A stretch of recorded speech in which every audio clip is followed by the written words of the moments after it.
자, 대림절 두 번째 주일입니다. 두 번째 촛불이 켜졌습니다.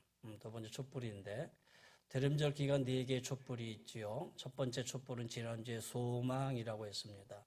오늘 두 번째 촛불은 회개입니다. 다음 주 세 번째 촛불은 사랑입니다. 네 번째 촛불은 기쁨입니다. 그래서 마지막 흰 촛대에 기쁨이 딱 불이 켜지고 그리고 그 다음에 오는 주날이 이제 성탄절이 되겠습니다.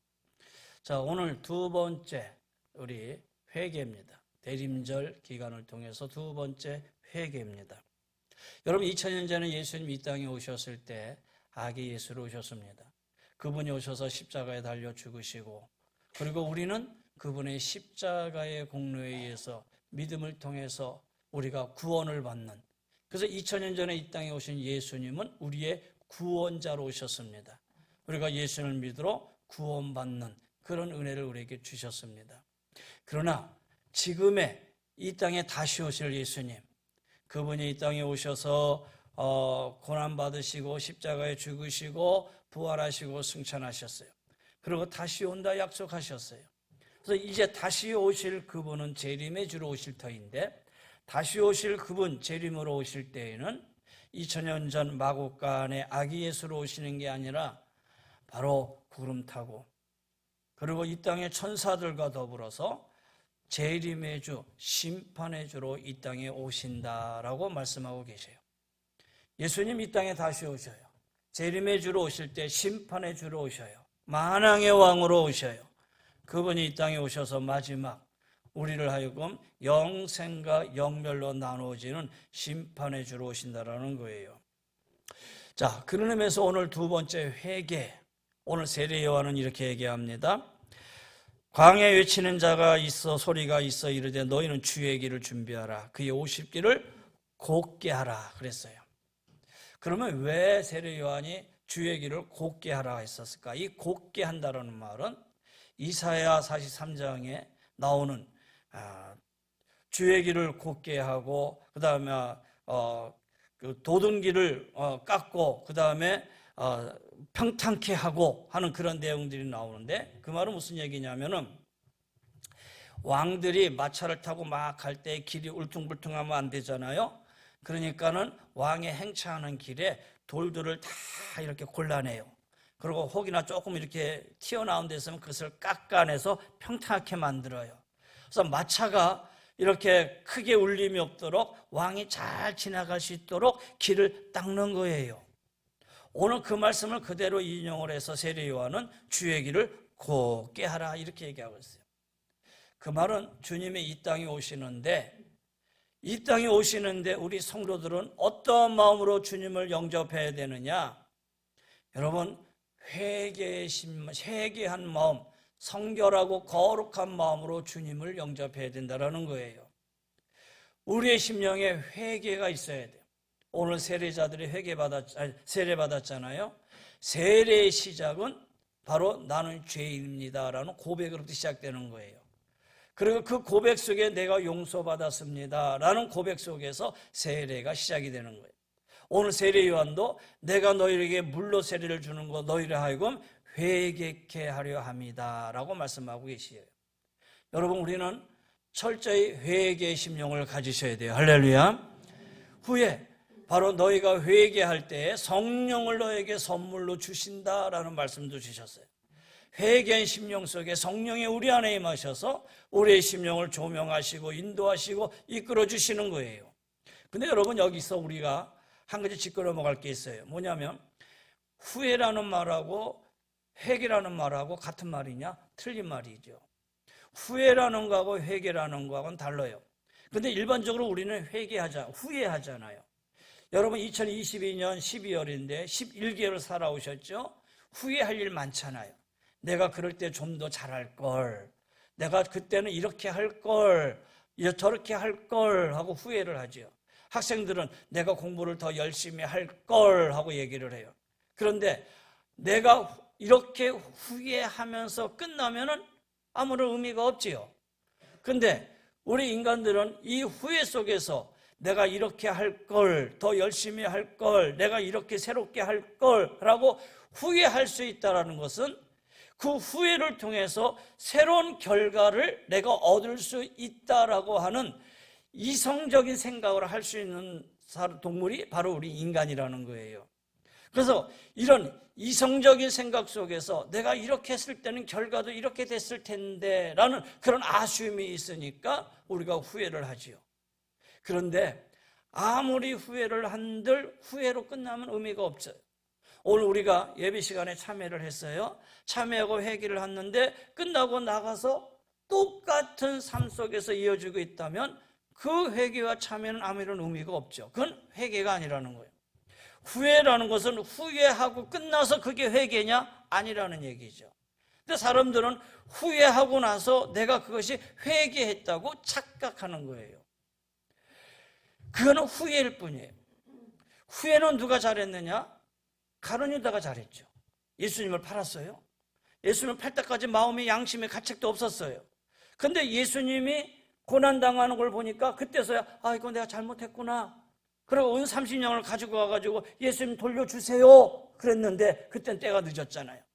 그러니까 그 돈을 가지고 와가지고 마음이 너무 괴로워서 성소에다 그 돈을 던지고 자기 목 매달아 죽었어요.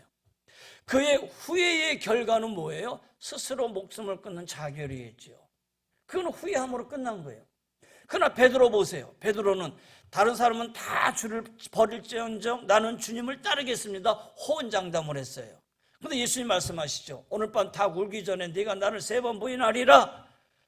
그리고 막상 예수님이 잡혀가는 걸 봤는데 그 안에 있다고 보니까 어떤 여종이 하나 와서 베드로를 향해서 야 너도 이 사람과 같이 있지 않았느냐? 그러니까 나는 모릅니다 하는데 3번째 부인할 때까지 3번째 가서는 어떻게 부인을 했냐면 저주하고 맹세하며 나는 모른다 그랬어요. 예수님을 향해서 저주도 했어요. 그리고 맹세도 했어요. 그렇게 모른다고 그랬어요. 근데 그때 닭이 꼭 그러니까 예수님 말씀이 생각나서 밖에 나가서 대성통곡을 하고 울었어요. 그러면 그것으로 끝났느냐? 그게 아니죠. 그땐 돌아서서 다시 예수님 앞에 잘못을 회개하고 잘못된 그 회개 속에 주님 받아들이고 예수님의 제자로서 사도로서 마지막에는 순교의 자리까지 갔던 자가 누구냐? 바로 베드로였다라는 거예요. 여러분 후회는 후회로 끝나서는 안 돼요. 후회를 지나서 새로운 삶의 결심과 결단 속에서 우리가 걸어가야지만이 하나님의 자녀가 되는 거예요. 여러분 앞에 이런 회개가 있기를 간절히 축원합니다. 누가복음에 보면 더 자세하게 나와 있어요. 5분 남았어. 자세하게 나와 있는데 누가복음에 보면은 자 오늘 요한이 나는 너에게 세례를 베푸노라 주의 나라 가까웠으니 회개하라 라고 외치니까 세리가 나와가지고 묻습니다. 세리가 우리가 어떻게 하는 것이 회개하는 겁니까?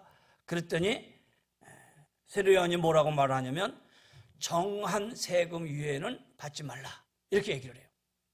야, 너 그 세리하는 거 나쁜 일이야. 당시에 세리는 나쁜 일이었거든요. 왜냐하면 로마 사람들에게 가가지고 그 로마 민족의 세금을 바치기 위해서 자기 민족에게 그 이상의 세금을 뺏어다가 자기가 착복을 하고 그 다음에 나머지는 로마에게 바치고 그냥 자기 동족에게 매국노라는 말을 들었잖아요. 그런 자를 향해서 세례 요한은 정한 세금 외에 받지 말라. 야, 너 왜 그 소리 들어가면서 너는 그 일을 하느냐? 그만둬. 이렇게 얘기하지 않았어요.